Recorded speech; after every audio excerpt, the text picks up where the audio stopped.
How the narcissist included everybody but you. Think about that for a minute. Everyone, if you like the content, please like, subscribe, and share. So you were the last to know not only who the narcissist was, but you were the last to know what they were doing behind your back, in front of you, and you did not even know where they were when they were with you, because when they were with you, they were still checked out because they were on one of their smartphones. What they were using you as when you were back in that relationship with the narcissist, they were using you as a fuel source. You would be doing things for them, unbeknownst to you that that relationship would never improve. Each and every one of these narcissistic relationships, they all have an expiration date. They all get worse. And the narcissist was doing whatever they could do to burn out you, to steal your energy and your hopes, dreams, goals, aspirations, money, your health, your relationships, your hobbies, your purpose, your ability to get up, your clarity, and so much more. The narcissist knew when they had you on the hook. They knew when they had done enough using the love bomb / euphoric stage to get you where they wanted you, which was in the trauma bond, which was in the narcissistic fog, which was in the devaluation stage. The narcissist had done this long before they met you. They did it with you, and they're still doing it right now, although their skill set probably is being tested because they're having more and more difficulty finding grade A sources of supply or a true, authentic empath, because we are now having boundaries. If you're one of the empaths in the community, if you're one of the empaths on the planet, and you know what narcissism is now, and you haven't gone no contact, you really need to ask yourself one question. What are you waiting for? There are so many hundreds of millions of us, and yes, I do mean that number. It may appear to be a large number to you. However, if there are 8.3 billion people on the planet, a couple 100 million isn't that much, but there are hundreds of millions of us who have done what I've suggested for over 5 years, which is go no contact, block that person, delete them, remove them and all flying monkeys and people associated with them. Now, if you're one of those people, then you know that it's benefited you. It's helped you. It's helped your mindset return, your clarity return, your focus, and it's really allowed your energy and so much more to return. But the narcissist knew what they were doing, and they didn't want you to figure out who they were. They didn't want you to figure out that they were wearing a mask. They didn't want you to heal and put yourself back together and find the needle in a haystack and put yourself as a priority, as I have shared for 5 years. Remember, you are the priority. You come first, second, third. The narcissist still wanted access to you. They wanted to see if you were still stuck. They wanted to see if you would still be giving to a fault, if you were still listening to them, and if they were still living in your mind rent-free. Now, I've shared that for years in videos, living in your mind rent-free. It's not an expression that I like to use. It's reality, though. It's what the narcissist wants to do. Think about a Hoover. I've shared this for so many years. What is a Hoover? A Hoover is when the narcissist is testing the temperature of you. It doesn't mean they want to get into a relationship with you at all. Truth be told, they probably don't. They probably just want to see if you have a few extra dollar bills sitting around that they could take advantage of, or if you have a car that they could borrow, or if you have that old smelly sneaker from 15 years ago that is downstairs in the basement, even though your basement got flooded because the narcissist forgot to do the repairs properly if they were a handyman, and that's a whole different video. Remember, be very leery of anybody who appears to be a little too eager, a little too excited. Be leery of anybody who is over-promising. Be leery of anybody who is almost appearing to be too good to be true. That's what the narcissist did when you were with them. Now, time has gone by. Let's say that you met the narcissist that you're considering before the year 2020. Yeah, the year the world stopped. You probably did meet them before that year. Doesn't mean you did, but you probably did. You need to really ask yourself a question. What has changed in the last 6 years? You have changed in the last 6 years. The narcissist hasn't, whether you block them or not. They're still spinning around on their old hamster wheel of abuse, looking for supply sources, burning people out, breaking rules, crushing people's hopes, triangulating people, and keeping people stuck in the narcissistic fog. That's where you were. You are not there any longer, and you will not be going back to that hellhole anytime soon. That's why once you get the wisdom, you need to apply the tools, and you need to close the chapter of the book on the narcissist. And you need to understand that the narcissist will never change. They won't introspect, they won't be accountable, and they don't care about anybody other than themselves. If you think for a minute the narcissist ever cared about you, you need to think again. They cared about what you did for them. They cared about how you made them feel, how you made them look. Were you the arm candy? Were you the person with a lot of money? Were you the person with the fancy car? Were you the person with the beach houses? Were you the person with all the barbecues and all the access? Whatever you had something that they didn't have, and they wanted to use you. Picture, I'm going to go old school, and maybe some of you people still have one of these things. I should probably get one because I spend so much time in the Carolina woods. But a pocket knife or a jackknife that has multi-use, a multi-tool, if you will. It has pliers, it has a knife, it has a can opener, all those things, and it has a file and whatever else. These days, that kind of instrument probably even has something for GPS or to charge to get batteries so you can plug your phone in if you're lost in the middle of somewhere. Hope you follow all this. But that's what the narcissist looked at you as. They looked at you as a jack of all trades. They looked at you as a person who they could push and push and push, and you would stay committed, you would stay stuck, and you would continue to do whatever they wanted you to do. And the reason they could do that is because you were in the trauma bond. You were caught up in the narcissistic fog, and they knew that. They knew that you would be loyal, subservient, you would be a good foot soldier, you would be the indentured servant, you would be the walking apology, the unpaid helper, on and on and on. Well, that all went away when the relationship ended. And when it ended, I can assure you, it came out of left field. You weren't prepared for what was going on. But I can also assure you that the narcissist had another source of supply lined up. Whoever that person was, can't tell you, don't care. What I can tell you is the new supply is either as toxic as the narcissist, or they are getting peppered like you were.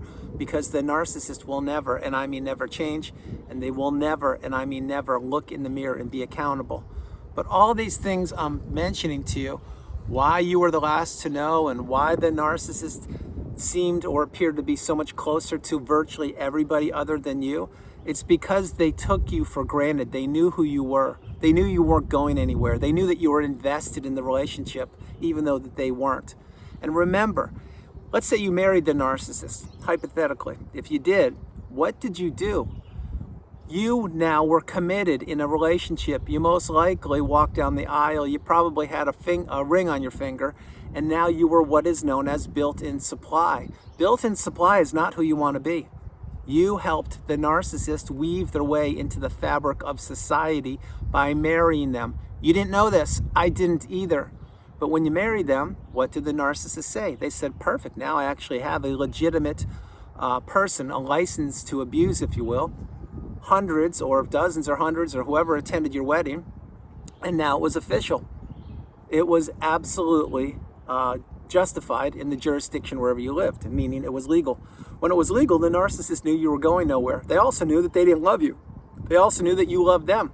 They also knew they could lead you right down the road with a little breadcrumbs, a little future faking, some gaslighting, triangulation, mirroring, ghosting, silent treatment, on and on and on, and blaming, guilting, shaming, manipulating, and everything else they do. They knew that eventually you would do exactly what they wanted. Now, if you didn't, what would they do? Well, they would pull back and they would withhold certain things. Maybe they withheld intimacy. You know what that's like, I'm sure. That's not a pleasant experience when you're in love with someone who is an abuser and you're looking forward to, let's say, having some adult time, and the narcissist had already had their adult time the morning, the afternoon, and at work when they were away from you during the day, and you came home, let's say it was a Friday, and you were excited to have a great weekend. Maybe it was just the two of you, and you're going to go away on a romantic weekend. Well, the narcissist wasn't looking forward to that. They were cheating on you with multiple people, probably for months, maybe years, I can't tell you. And if they weren't cheating on you physically, I can assure you they were on dating apps or on social media platforms, ignoring you, taking you for granted, not giving you what you wanted, punishing you for being you. So again, I will continue on that example. Say you had a weekend getaway, it was going to be a romantic weekend. Well, what happened? Maybe you did have a couple seconds of intimacy, I can't tell you, but what I can tell you is whenever that ended, if you did have some intimacy, the narcissist was out the door as fast as they could have been, because they just checked a box with you to give you a mini love bomb, if you get my point. And then now you had to be a good soldier and do whatever they wanted you to do for the weekend, even though they were devaluing you, triangulating you, sleep depriving you. They were claiming they had to cut the weekend getaway short, or they weren't feeling well, or they had a bellyache or a tummy ache, or they had to do a report. Whatever they were doing, they were not paying attention to you. Again, I've shared this for so many videos. The narcissist took you for granted.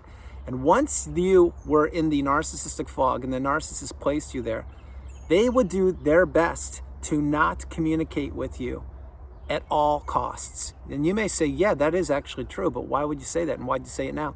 Said it now because once they have somebody where they want to place them, trauma bond, devaluation stage, narcissistic fog, they don't have to do anything else. What they need to do is groom other people because they know that your relationship is going to expire because they're going to burn you out. And they will eventually crumble you up like a sheet of paper, throw you away in the freeway, wash, rinse, repeat, rinse, wash, repeat. This is what they do. And so as they were doing that, you were trying to get back to the beginning of that relationship, and you never got back there because the narcissist was listening to you. They were watching you. They were testing the temperature of you. They were seeing how you walked, how you talked, if you were eating properly, if you were overeating, if you were undereating, if you were spending the money that you were earning, if you were saving the money, if you were giving it to them, if you would answer the text when they would text you, if you would be available when they called you, if you would tolerate them hanging up on you. They were watching you, observing you, studying you, and figuring out when to jettison that relationship. That's what they had been doing from the minute they met you. It's what they're doing right now. It's what they will always do. And so when you're the last to know, like I was, that is a very painful, challenging, life-threatening, debilitating, taxing experience to go through. Because there were so many other people when you were in that relationship that were watching your life fall apart. Many of those people took place in not helping you, not being there for you, not supporting you. Other people were watching from afar, watching you change, but they couldn't say anything. And other people were watching you and they were saying to themselves, something's wrong here, but I don't know what it is, and I can't talk to them because you had changed. You were so loyal and subservient, you were making excuses for the narcissist. You were saying it wasn't that bad, everything's okay, or yeah, they still love me, or yeah, we're going away, or that's what you do when you're in these relationships. You make excuses for the abuser. And what does it do? It just solidifies the smear campaign more and more and more, because as the narcissist is trying to destroy your life, you're making excuses and saying how great they are.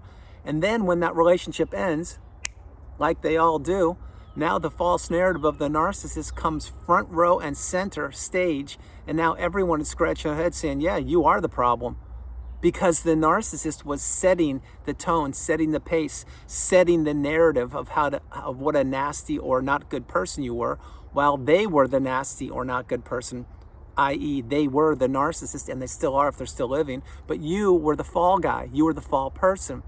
So why they did all those things, it was trying to destroy your life. Now again, before the narcissist met you, they had, and they're still doing it, I can assure you, destroying other people's lives.